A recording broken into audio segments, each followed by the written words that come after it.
This is a better way.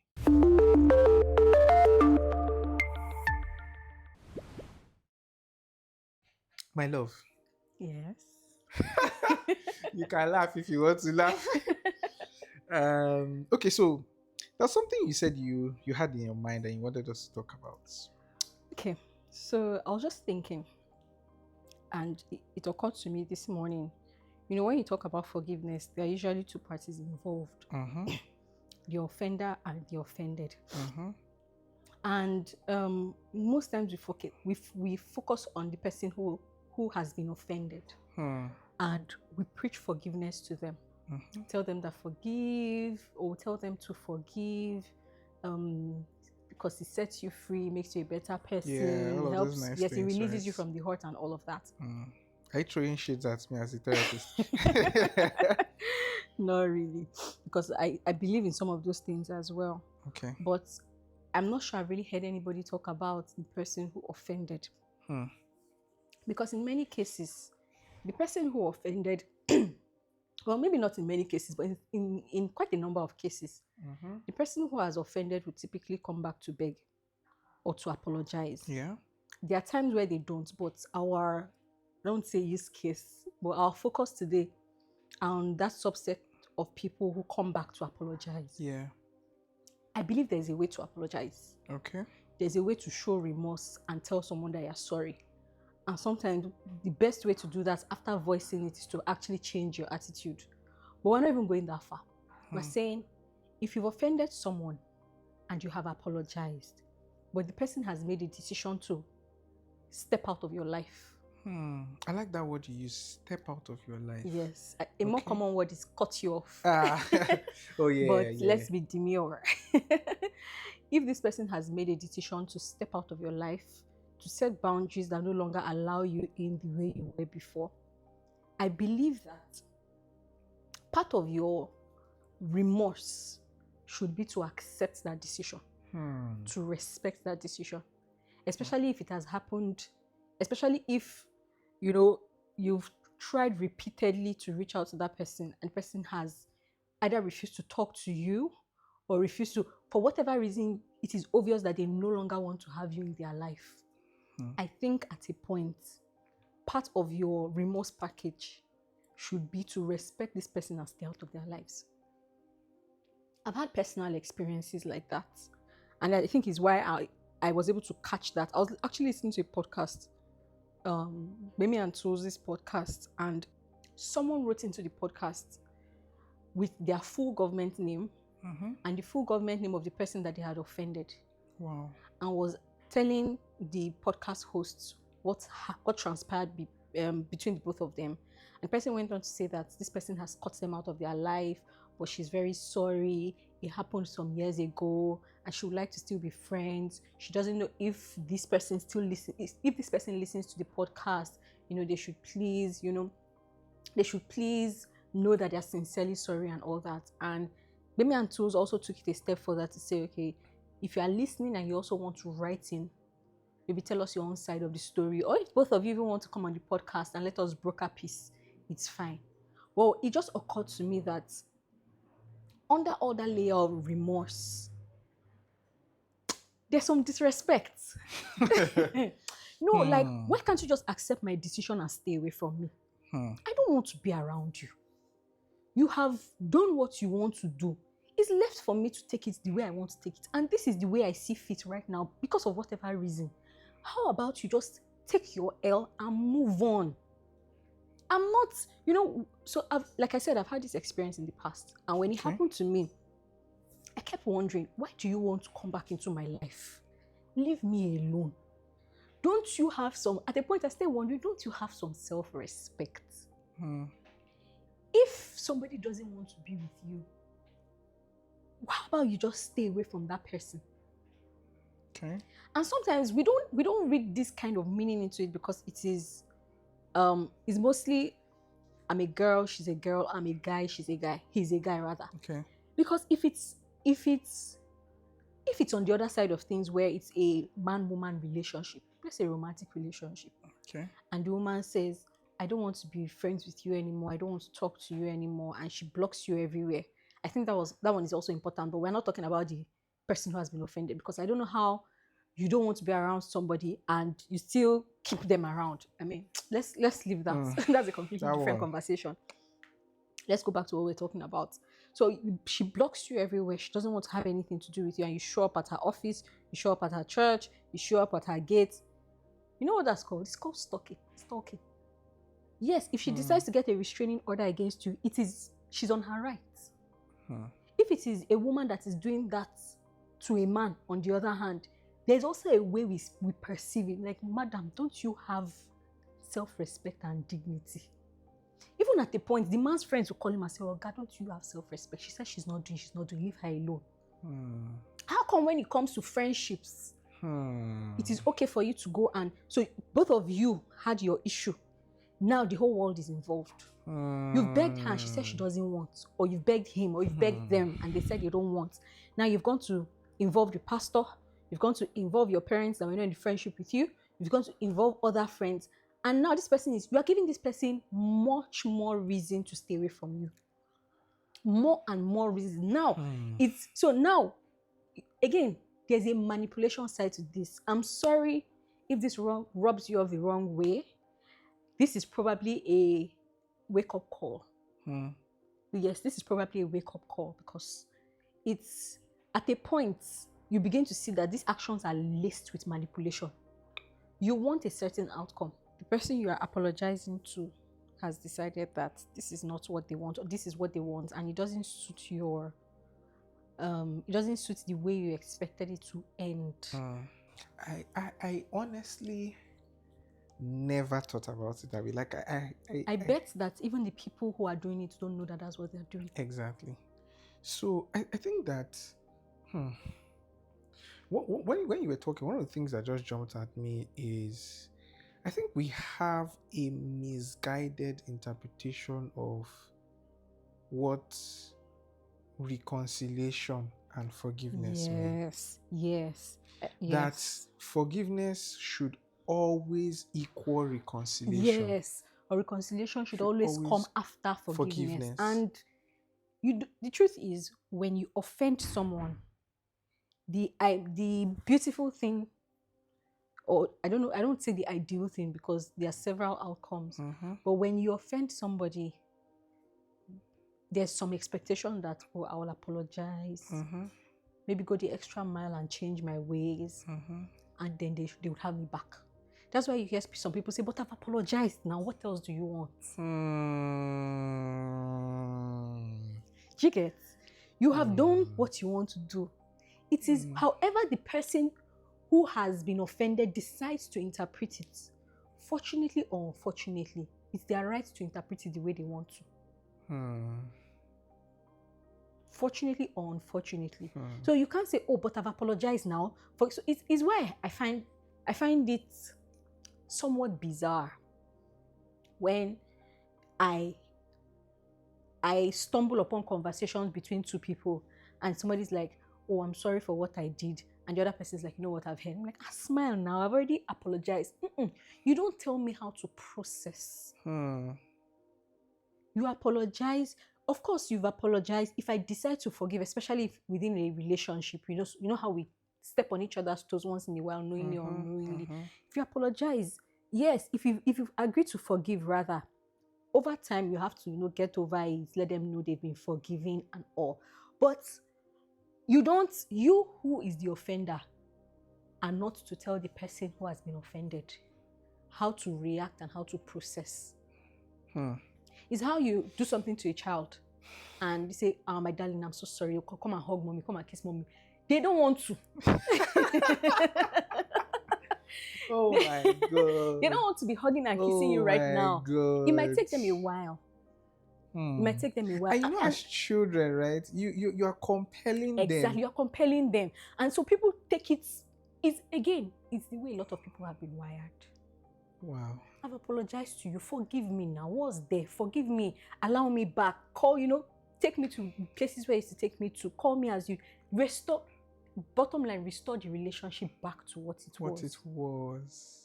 But then sometimes the person who has been offended is like, you know what, for whatever reason, I don't want to do this anymore. Or I want to take my time to even process And this understand if and understand if how I there's want to been go. even a change of Exactly, character in exactly. quotes. I want to take, excuse me, I want to take my time to process this and make a decision as to how to proceed.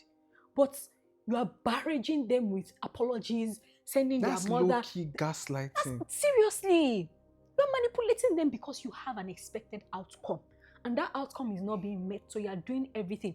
Now, you know the problem, the very big problem I have with calling everybody around to beg, especially in this country, the way we are wired. It's true, the way we are wired. At a point, people will now be like, but she's begging you now. You too, you are not a good person, though. You too, you are very hard-hearted, though. Somebody has been begging you, calling everybody. People can, one of the biggest problems I have with we Nigerians, and I say we Nigerians because I have mostly interacted with Nigerians, is that many people are not able to stop and see beyond beyond the surface. The buhaha. Yes. And see, do you know this thing also happens between parent and child relationships? These days, more and more, we're seeing people who are going no contact with their parents. And some people even come online to say, you know what, I'm no contact with my family because I feel like growing up, I was abused, maybe not sexually, maybe in other ways. I was abused and I no longer want to do this to myself. I'm going to a therapist. I want to heal, but being around my parents constantly keep me on the edge. My mental health is not safe around them. My nervous system is frayed whenever I'm around them because I'm always on guard. So that I can move forward with my life, I've cut them off. I've gone no contact. Or I want to stay away from them for a while.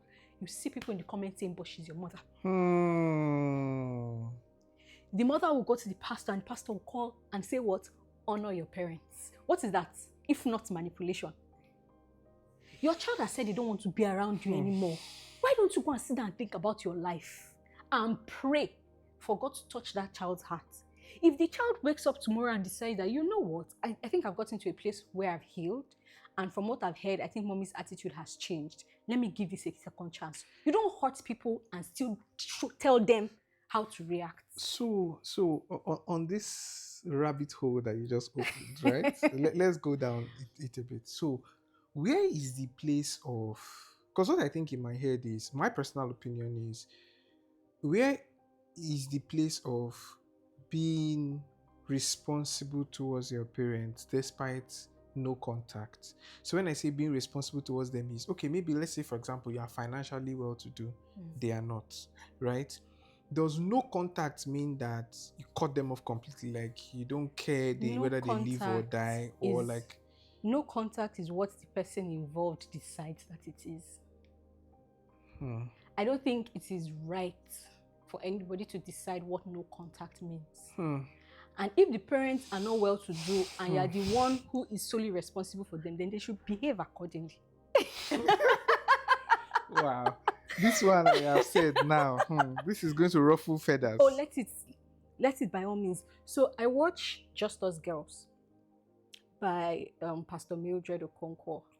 And one of the characters is Tega. She comes from a family where she's the first child. And unfortunately, she has had to bear the financial responsibility of the entire family from her childhood. Yeah, I remember that. Yeah, yes. I remember that. There were scenes where the mother would just shop. In fact, for the longest time, the mother didn't know the address of her house or her shop. I think her shop. And occasionally, the mother would just appear and try to, emotionally blackmail her into helping one of her siblings, into doing this, into doing that. See, one of the things, again, when I talk like this, I seem to get into divert, but one of the things that has enabled, God, how am I going to say this now? That this is my first episode. I don't want to be cancelled. No, I don't think it's about being cancelled. I don't want to be cancelled. No. I don't want to be like I'm actually a lovely person. No. I just have really strong opinions about certain things. No. So let's backtrack. And I think about things. I feel like I try to look at things the way they are. Yeah. So one of the things, so here, right? And this is not me trying to massage your ego or anything. One of the reasons why I decided to marry you. Oh. Yeah. was because I love the way your mind works. I love how practical you can be in a given situation. I can I can trust that if I have a conversation with you, you can be a sounding board, Yeah. not you get like so these are they are maybe black boxes, issues that people don't are always Really, very yeah, touchy yeah, and then about, not a lot of people really think sentimental about. about, Yeah. don't think about it. So I don't think it's a council issue. It's just a question of asking questions. And I really honestly believe in asking questions and keeping an open mind. Because first, when we are talking about this issue of somebody apologizing and then it morphing into gaslighting, I really had not thought about it that way. But as I listened to you, I said, like, but this thing that you're saying is true. Mm-hmm. Because think about it. Why do you want to get back into that person's life so So bad? bad. What is it? So What is it? what is it that you are gaining in that relationship that you want to Yes. get back so bad? Why do At you? the expense of that person, you want to Yeah. go, you want to get back to a relationship with somebody who doesn't want Who you. doesn't want you? Like, what do you want? Like, because it now becomes a bit. Do you really expect that if this person, so let's go back to the example I used of the person who wrote into the podcast. So if you people haven't, I think she said 2019, I'm not very sure of the year now, but let's say you people haven't been on talking terms for, let's say, just a year. When you go back, what do you expect to happen?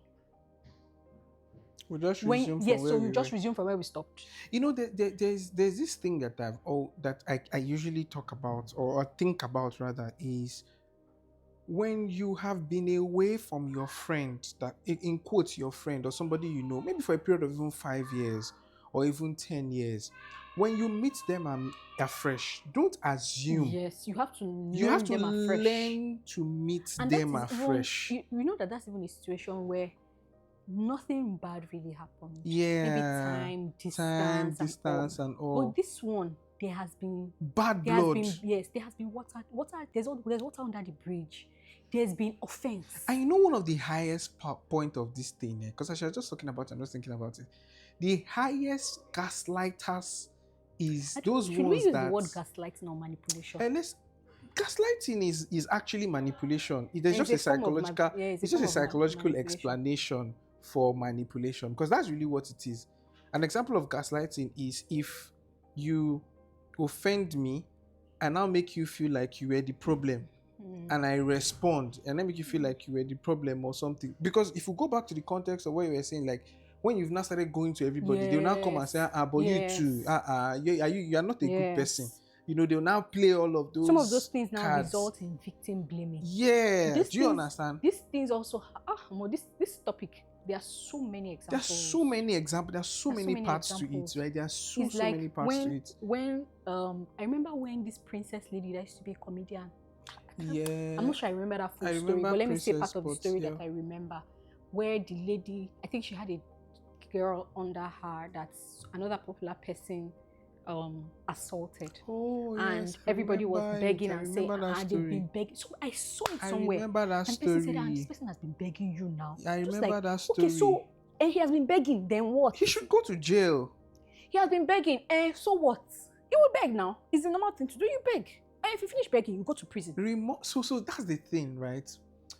Does remorse completely exonerate you from the consequences of actions? In life, there's cause and effect. If you commit a crime, the fact that you don't know that it's a crime is not an excuse before the law.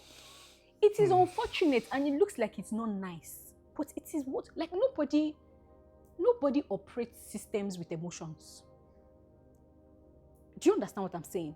You can't go before the law and they'll say, oh, he's crying, let us pardon him. Whereas the consequence for this action is clearly stated in the law. I don't know if you understand what I mean. I get what you mean. But we have a culture where people expect that once I beg, that's why I think, I don't know, this might be my final point, but that's why people do whatever it is they want to do, because they know that when I beg,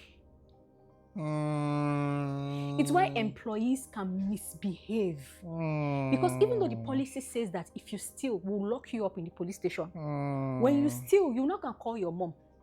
Your mom will now come to my gate and roll from one end of the street to another and say, this is the only child that I have in this world, please. You know what the people of the Adubo will do? Everybody will come together and beg you.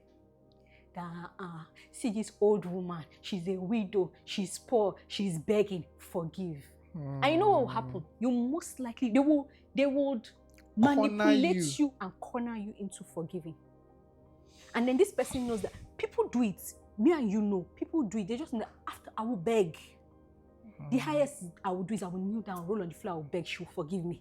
But this thing I will do it. But this thing I will do it. It gives them the license to do whatever they want to do. Because when their plans don't now go according, when things don't now go according to plan, it now becomes a problem for them. But I'm begging you now. I'm asking everybody to beg you. Why are you so hard-hearted? It now moves from, so the attention now shifts from, this was the offense that was committed, to you are hard-hearted. No matter what, this person is begging you. So I think I can give 1,000,001 examples. I can give 1,000,001 examples. If you hear any noise in the background, please ignore. We're trying to just get this recording out of the way. But I think in conclusion, I would say, if you have offended someone, apologize. The best form of apology is a changed character. Absolutely. That's behavior. My mantra. Like, an apology means nothing if behavior has not changed. And you know who benefits the most from changed behavior? You. That's the thing. You who have actually been messing up. Yes. So if you change your behavior after apologizing and the person refuses to restore that relationship, you are the better for it. You are the better for it. Move on with your life. Respect the person's decision. And I mean, if you see them somewhere and you greet them, they respond, fine. If they don't respond, respect people's boundaries. Just rest in the assurance that you know, because this thing that you just, to be very, very honest, like, this is a mind opener, because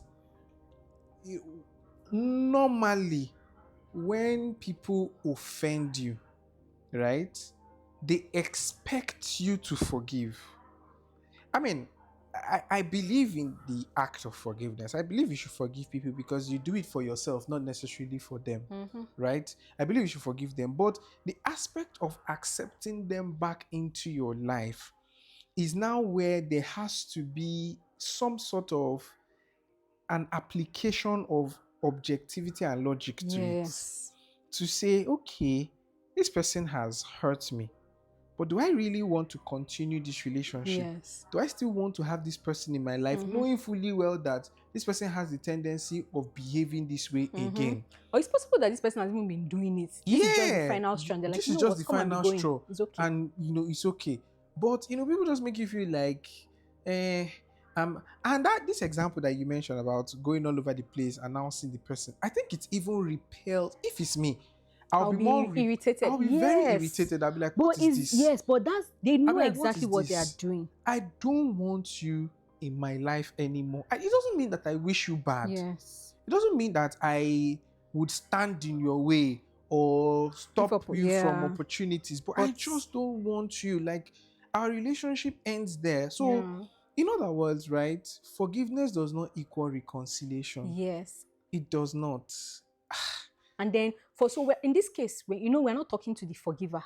We're not talking to the offended to say forgive.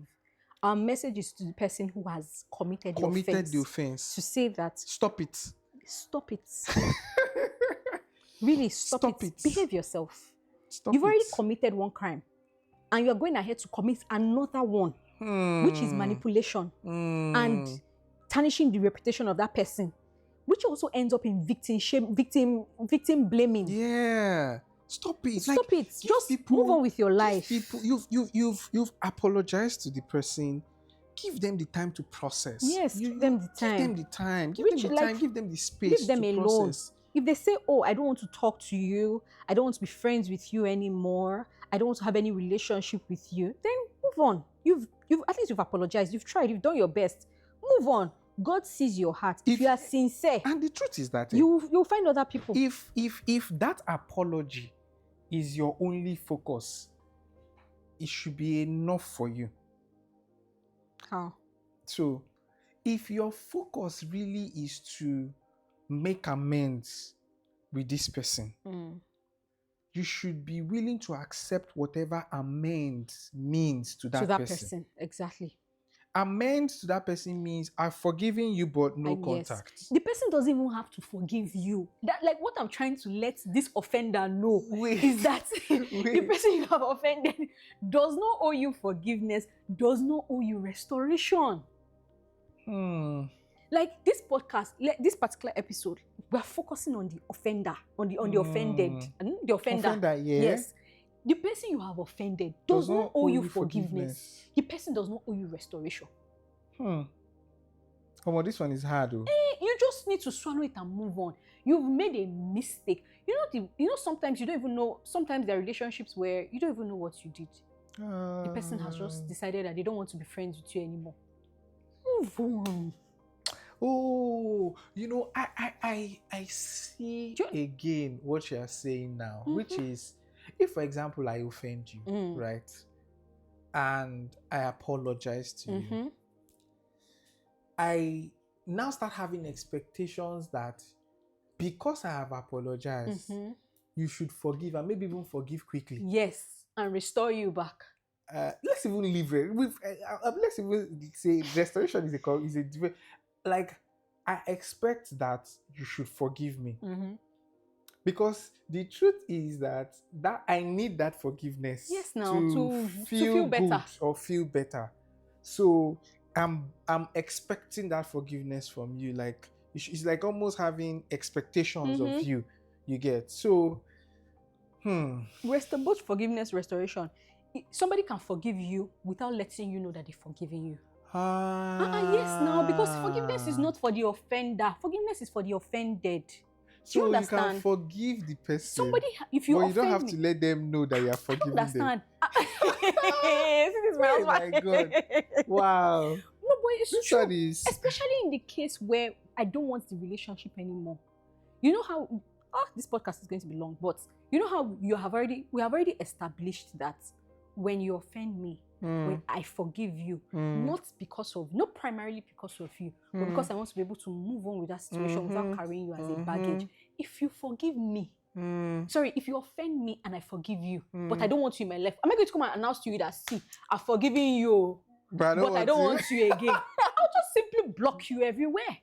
Some people, yes, are mature enough to have the conversation to say, you know what, this thing you did to me really hurts me, but I forgive you. However, I do not want us to continue with this friendship. Sometimes having that conversation is a trap, because they will end up. I don't want to talk about the offense. I don't want to talk about forgiveness from the offended person's point of view. No, I'm talking directly to the person who has committed an offense. Nobody owes you forgiveness. Nobody owes you restoration. Apologize. Change your behavior.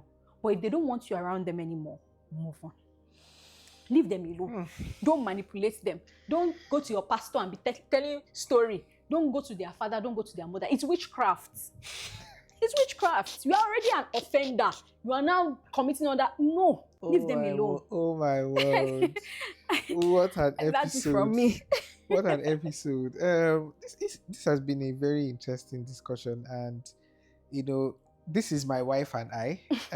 We talk about everything from life, family, generally.